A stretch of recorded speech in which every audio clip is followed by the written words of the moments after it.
Hello, everyone, and welcome to a quick episode of the All in Football Fantasy Premier League show. I am your host, the FPL Guru Alex Rex, and just giving you a quick and brief run down of a few questions that have been sent in to me before game week 38, the final game week of the season. Really looking forward to our wrap-up pod that we're going to do next week. And still want to hear your ideas for our awards to hand out to different people, managers and players.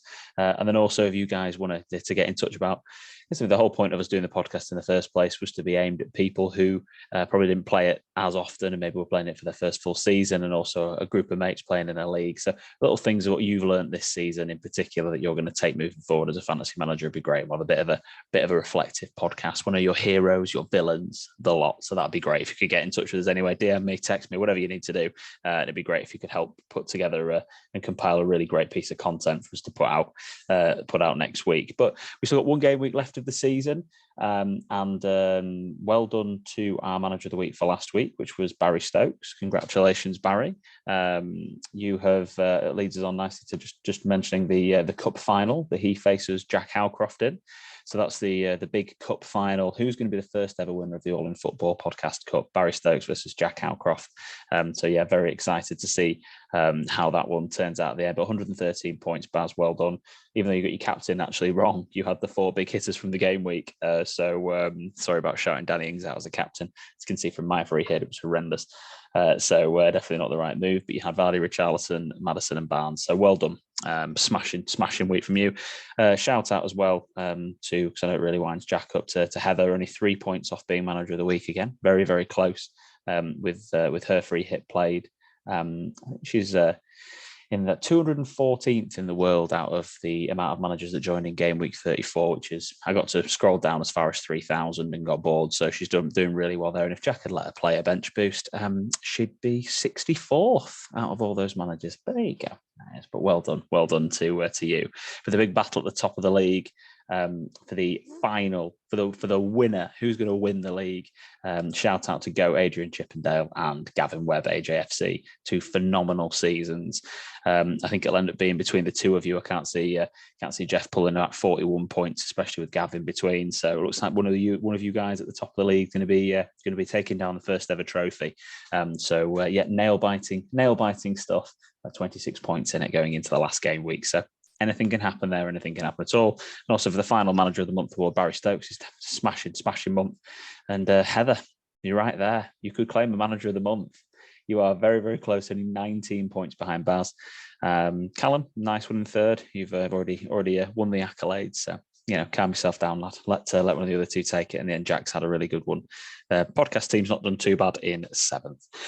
So let's get on to your questions. And to be fair, both of them, all your questions have surrounded sort of two main topics. And it was one of the main ones was discussing fixtures for the final day of the season. If you're considering a player to bring in, who do you bring in, and how many hits do you take? Salah replacements, stuff to do with players that might be missing and might be out. I'll cover a couple of headlines first of all from the team news and the research I've been doing this week. Looks like Kane will play, even though he had a bit of a bug or maybe even a bit of food poisoning. It looks like Kane will play, and then it looks like Mo Salah was pictured in training. It looks like he'll feature, but it's not a guaranteed start, and that is what makes me think it's. Let's be honest. I've had one question about best Salah replacements. The question is, who's the best Salah replacement if you don't already have Son? And also, is it worth taking a -4 to get Kane in, transfer out one of your cheaper strikers, and then put in a cheaper midfielder? It depends who you can afford, but the short answer is yes. I think they've by far got the best fixture of Spurs going into the last day of the season. I know it's Norwich away, so technically in terms of predicted points on the screen right now, you're looking at 1.6 rather than 1.9, which Chelsea have got against Watford at home. But still they've got Norwich, and they're also playing for something, so that makes a really big difference. So yeah, how many hits is too many hits? I'll cover that one whilst we're on it. I think -4 maximum, really, in coming into the last game of the season, because you take hits for longer term. Normally, it's not just for 1 week. The -4 is very much worth it if you're replacing a player who's not going to play at all. especially someone who's not guaranteed to start and is a big doubt. So that it's well worth a -4 still then, because you just got to think about it logically. If you think you're obviously going to bring in a player who you think is going to return. So if they return and you're going to get no points for a player, then you're going to be at least +1 if they get an assist, because they're going to get 5 points and the player would have got no points and you're taking a -4. So you're one in profit, as it were. So it's a no-brainer for me to take a -4 if you're replacing someone who's not going to play. Someone who's a doubt to start, yeah, if you can afford them, afford a good player to replace who you think is going to return again, it's worth it. Too many people take too many big points hits going to the last game week of the season, and it's not worth really taking any more than a -4 unless you're replacing players that aren't going to play at all, or you're really just throwing the kitchen sink at it and you're taking a -8 to bring in some random captain. You're trying to make up 40 points, but you've got to realize you're going to make up 48 instead of 40. So it's not worth it. So not worth it so much. But players to bring in this week, obviously, Son for Salah's the obvious. And he's obviously the obvious, I'm using this word a lot, captaincy pick as well, alongside Harry Kane, of course. Again, they're obvious picks. They must win to make top 4. So they're the obvious picks, and they're also playing Norwich, who are down. But look at the teams and look at the players who have got something to play for still. So there are 8 teams who have something to play for still left in the league, and they are playing in 8 different matches. So each of those teams are playing somebody who has nothing to play for. So you would have hoped that they might have that tiny edge about, that extra 50-50 tackle, that extra 2 hard yards to run, the difference it makes at the top elite level of sport. Maybe they're the best teams to back. There's no exact science to this, but you'd think that they would be. And those teams are Arsenal, who are playing Everton, who have put absolutely everything into that Palace game. That was a huge one for them. I still think Arsenal win that game of football. I think I wouldn't be transferring any Arsenal players out this week, but I also probably wouldn't really be bringing any of them in, other than maybe someone like Saka. If you are taking Kane out, Salah out, and putting Kane in, and then you can only afford Saka. He's the sort of player that you would look at. Leeds are playing Brentford. I still wouldn't touch Leeds. I know you just don't know how that game's going to go. Really, obviously for all the Leeds fans that listen, and I've got a soft spot for them, of course. I really hope that they do it. But Brentford are a decent side in form. I wouldn't touch Leeds. West Ham are away at Brighton. Now, it's interesting, Matt, because there's been a couple of interesting players that you could look at there. I mean, Jared Bowen, I think, has got 3 goals and 3 assists in his last 3 appearances, and everyone's kind of been overlooking him because he hasn't had a double game week since game week 21, I think it is. So, admittedly, I've overlooked him a little bit because he's not fitted into my plans, whatever the right English is there. He's someone to consider because he's someone also of value. He's gone down in price as well. And even in that game, Trossard's still been delivering. And you know what he's like. He's a streaky player in form, so he's someone to consider in those matches. Burnley are playing Newcastle. Newcastle, one of the most, I think, the third best form team in the league since January, something along those lines anyway. And they're right up there. And they are playing Burnley. Burnley have everything to play for, and they're at home. So tricky game to get involved in again there. Burnley need a draw. Newcastle will just be out to try and do the best they can do to beat them. I wouldn't touch players in that game. Chelsea play Watford. Chelsea are at home against Watford. Who knows what team Tuchel's going to put out there. But again, it's their holds. The holds definitely don't sell like your Havertz, as your James, your Alonso's, these guys, because they could end up being the best picks of the game week quite easily. They're not captain options for me because they could get rotated quite easily. You just don't know what Tuchel's thinking. I mean, there's no reason he'd rotate. There's no reason he wouldn't play James. There's no reason he wouldn't play Alonso, really. So, I mean, you could captain them as a differential if you're trying to make up 30 points in a mini league. You know what Reece James is like. Pop off for 18 points and you could be having a great time. But yeah, still, there you are. Chelsea, the other person to shout out if you've got some real gambling, you want to go for it. Lukaku, he's been playing, he's been scoring. Why not? Watford at home, and Watford look terrible. So exciting. Palace, Man United. Again, I wouldn't touch any of these options here, but Man United, I'm creating a narrative, I think, in my own head as a Man United fan. They're playing at Crystal Palace, who've got nothing to play for. Ten Hag is going to be there watching the game. I'm just trying to come up with reasons why they would do well, but they will want to impress. And you know what these players are like? They're selfish, they're egotistical. They'd want to perform well in front of Ten Hag for that time. They've had enough time to rest and practice, train for this match. So because they haven't had a match for nearly 2 weeks. So I wouldn't look past the United options again if you're gambling, but that's I wouldn't be bringing Fernandes in over Son. Let's not worry about that. Leicester Southampton, again, there's nothing on that match. You literally with Leicester Southampton and Chelsea Watford, there's nothing on these games. That Leicester Southampton game could be 9-0, obviously, it could be 5-5, could be 1-0. I literally, you could, if you want to put somebody in there, Vardy's been on form, he's got 4 in his last 3. Maddison's looking good. I mean, he has played a couple of games back to back, and you know what he's like. He's made a glass, so I'd be struggling to put him in again this weekend.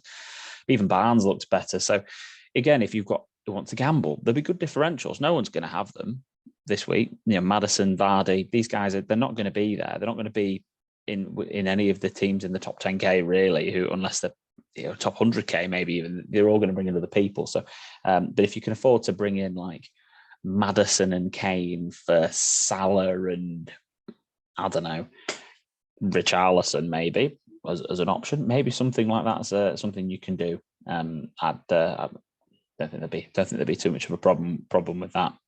Richarlison's playing Arsenal, but we'll leave that one. Liverpool play Wolves. I think all Liverpool options are good to bring in terms of Mane, Diaz, Robertson, Trent. If you haven't got any of those guys, let's say you're taking out Mo Salah and you're bringing in Son, which means then you can upgrade Matty Cash to Andy Robertson. That's something that I can do. Matty Cash would be on my bench and I'd start Anthony Gordon this week. So in essence, I'd be upgrading Salah and Gordon, who Salah might not play, in Gordon to Son and Robertson. It's probably worth the -4 there. But anyway, that's the sort of option you've got. Liverpool are going to win that game of football. Man City are going to beat Villa as well. As much as Gerrard would love to take some points off City, of course he would. Man City will play a first 11. It'll be Rodri, Bernardo, De Bruyne. I'm again assuming it'll be Foden and then a mixture of Jesus, Mahrez, Grealish, and who the hell else plays for them lot? Sterling, of course. So one of those guys. And then, of course, you've got Norwich and Spurs, and any Spurs asset would be good. Again, the probably Kulusevski should start this time. He's over his illness. So Son, Kane and Kulu, I'm going to have all 3 of them going forward. Sessegnon's nailed.